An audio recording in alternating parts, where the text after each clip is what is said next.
Hi viewers, welcome to our channel. ప్రస్తుతం మనతో పాటు దాము బాలాజీ గారు సీనియర్ జర్నలిస్ట్ ఉన్నారు. వారితో ఒకసారి మాట్లాడదాం. సార్ నమస్కారం. సార్ నమస్తే సార్, హీరోయిన్ రష్మిక మందన ప్రాణహాని ఉందని చెప్పేసి వాళ్ళ కులస్తులంతా కూడా ఆందోళన వ్యక్తం చేస్తున్నారు. ఆమెకు ప్రభుత్వం నుంచి ఆ సెక్యూరిటీ కల్పించాలని కూడా వాళ్ళు కోరుతున్నారు. ఈ ముఖ్యంగా ఈ ప్రాణహాని అంతా కూడా కాంగ్రెస్ గవర్నమెంట్ ఉందని కూడా వాళ్ళు ఆరోపిస్తున్నారు.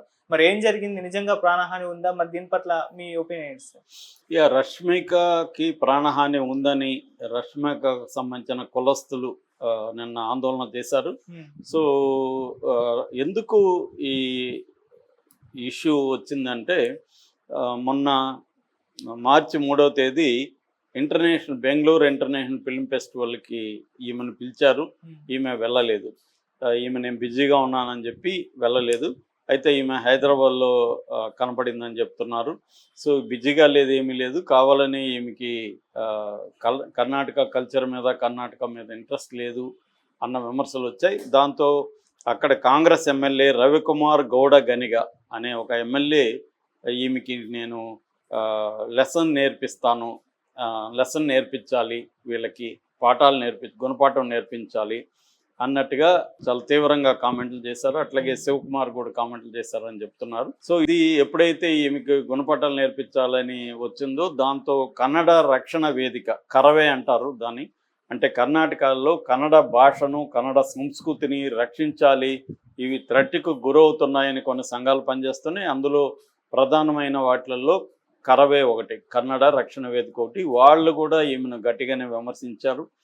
సో దీనికి సపోర్ట్గా ఇప్పుడు కొడవి అంటే గతంలో కొడవ అనే కులానికి చెందిందనమాట రష్మిక. కొడవ కమ్యూనిటీ, ఈ కొడవ నేషనల్ కౌన్సిల్ సిఎన్సి అనే అక్కడ ఉంది. మామూలుగా బెంగళూరులో నేను 6 ఏళ్ళు ఉన్నా, ఓవరాల్గా 3 ఏళ్ళు. అక్కడ ఏంటంటే కర్ణాటకలో ప్రతిదానికి ఒక అసోసియేషన్ ఉంటుంది. చివరికి పత్రికలకి లెటర్లు రాస్తారు కదా, వాళ్ళకు కూడా ఒక స్టేట్ వైడ్ అసోసియేషన్ అనమాట. అట్లాగే సింగిల్ మదర్కి ఒక అసోసియేషన్, సింగిల్ ఫాదర్కి అసోసియేషన్, ఇలాగ ప్రతి దానికి అసోసియేషన్ ఉంటాయి. మేము ఇప్పుడు సరదాగా అనుకునేవాళ్ళం మనం ఒక అసోసియేషన్ పెడదామా అని. అట్లా ఉంటాయన్నమాట. అట్లా ఈ కుల సంఘాలు కూడా అక్కడ చాలా స్ట్రాంగ్గా ఉంటాయి. అట్లా కొడవ అనే కమ్యూనిటీ ఈమెకి ఇప్పుడు రక్షణగా నిలిచింది.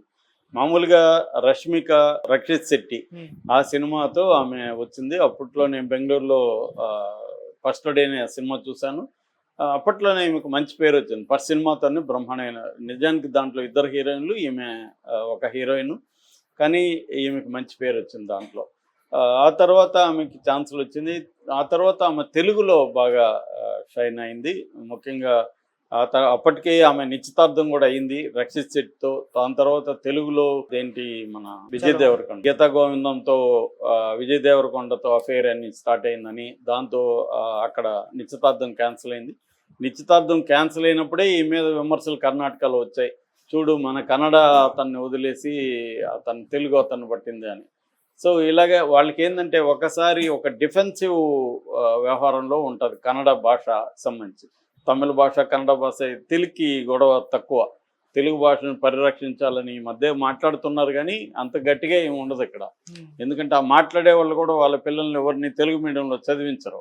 అందువల్ల అది గట్టిగా అడుగుతారు అందరూ, నీ పిల్లలు ఎక్కడ చదువుతున్నారని అడుగుతారు. నిజానికి బెంగళూరు కూడా అదే పరిస్థితి. బెంగళూరులో నాన్ కన్నడ పాపులేషన్ ఎక్కువ ఉంటుంది. నాన్ కన్నడ లాంగ్వేజెస్ మాట్లాడే వాళ్ళు ఎక్కువ ఉంటారు. రెండోది వాళ్ళు కన్నడ వాళ్ళు పాపం చాలా లిబరల్గా ఉంటారు. వాళ్ళు మనం తెలుగు కష్టపడి కన్నడ మాట్లాడితే కూడా మనకు తెలుగు అని అర్థమైపోతే వాళ్ళే తెలుగులో మాట్లాడుతారు.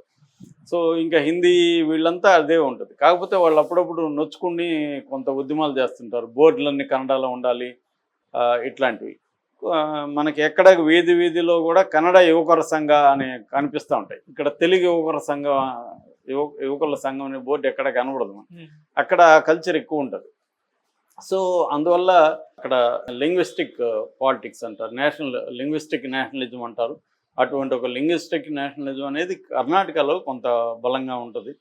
సో దాని నేపథ్యంలో మనం అర్థం చేసుకుంటే ఈ అమ్మాయి విషయంలో, ఈ అమ్మాయి ఏంటంటే కొంత మనకి సమంత తర్వాత కొంత వివాదాస్పదమైన కామెంట్లు చేయడం కొంత రష్మికలో మనకు కనబడుతుంది.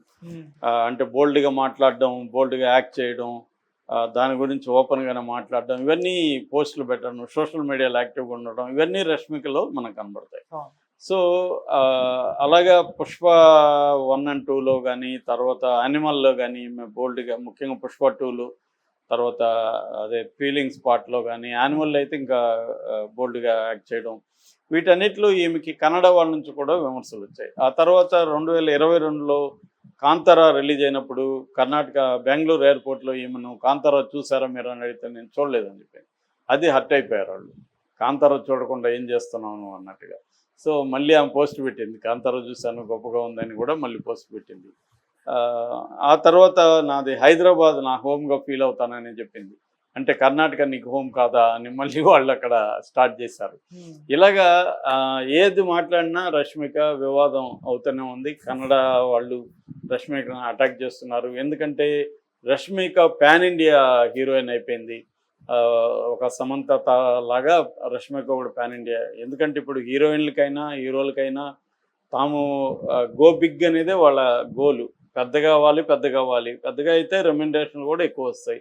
ఇప్పుడు సమంత 15 crores వరకు తీసుకుంటుందని మన ఎవరు చెప్తున్నారు. అలాగే ఈమెకు కూడా 10 కోట్ల వరకు వచ్చే అవకాశం ఉంది బిగ్ అయితే. అలాగా వీళ్ళు ఎందుకంటే హీరోయిన్ల స్క్రీన్ సినిమా వయసు తక్కువ. హీరోల్లాగా 66-70 వచ్చినా బాలకృష్ణ చేస్తున్నాడు, చిరంజీవి చేస్తున్నాడు హీరోగా. అలాగా వీళ్ళు చేయలేరు కదా.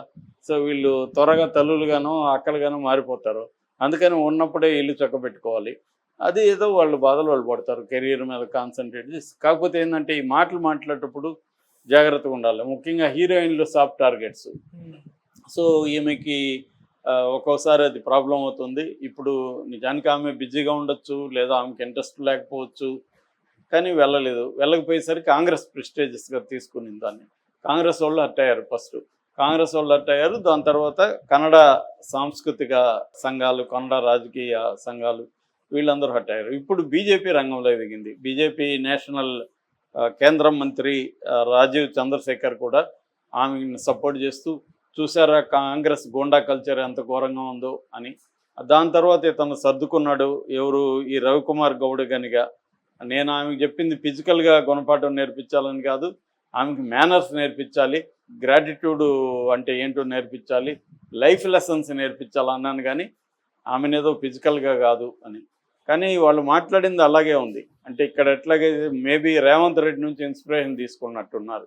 ఇక్కడ రేవంత్ రెడ్డి సినిమా వాళ్ళకి ఎలాగైతే గుణపాఠం నేర్పించి అందరినీ తన కాళ్ళ దగ్గరికి రప్పించుకున్నాడు, అలాగా వాళ్ళు కూడా రేపు పొద్దున రష్మికను ఇంకొకరినో ఏదో కేసులు పెట్టి ఇరికిచ్చి చేసే అవకాశాలు లేకపోలేదు. ఎందుకంటే ఇది ఒకరిని చూస్తూ ఇక్కడ కాంగ్రెస్ చూడు రేవంత్ రెడ్డి అలాగ ఉండాలని వాళ్ళు అనుకునే అవకాశం ఉంటుంది. సినిమా వాళ్ళకి గుణపాఠం నేర్పించాలని రష్మికనే కాకుండా మొత్తం కన్నడ సినిమా ఇండస్ట్రీకి వాళ్ళు గుణపాఠం నేర్పించాలన్న స్థాయిలో వాళ్ళు మాట్లాడడం జరిగింది. సో దీనికి రష్మిక సమాధానం ఇస్తూ నేను అట్లేమి లేదు, నేను నిజంగానే బిజీగా ఉన్నానని మాట్లాడుతుంది. సో ఇప్పుడు రష్మిక తరఫున ఈ కొడవ నేషనల్ కౌన్సిల్ సిఎన్సి వాళ్ళు రంగంలో దిగడం వల్ల ఇది కొద్దిగా భయం ఉండే అవకాశం ఉంది. ఎందుకంటే ఒక కుల సంఘం ఇక్కడ అది లేదు మనకి. ఇప్పుడు అల్లు అర్జున్ తరఫున అతని కాపు సంఘం రంగంలో దిగి ఉంటే కూడా ఇక్కడ కూడా రేవంత్ రెడ్డి కొంత భయం ఉండేది. వాళ్ళు దిగలే ఇక్కడ. అక్కడేమో కొడవ దిగారు. ఆ రకంగా కొంతవరకు ఆమెకి రక్షణ అక్కడ దొరికిందని మనం చెప్పుకోవచ్చు. Okay sir, thank you so much.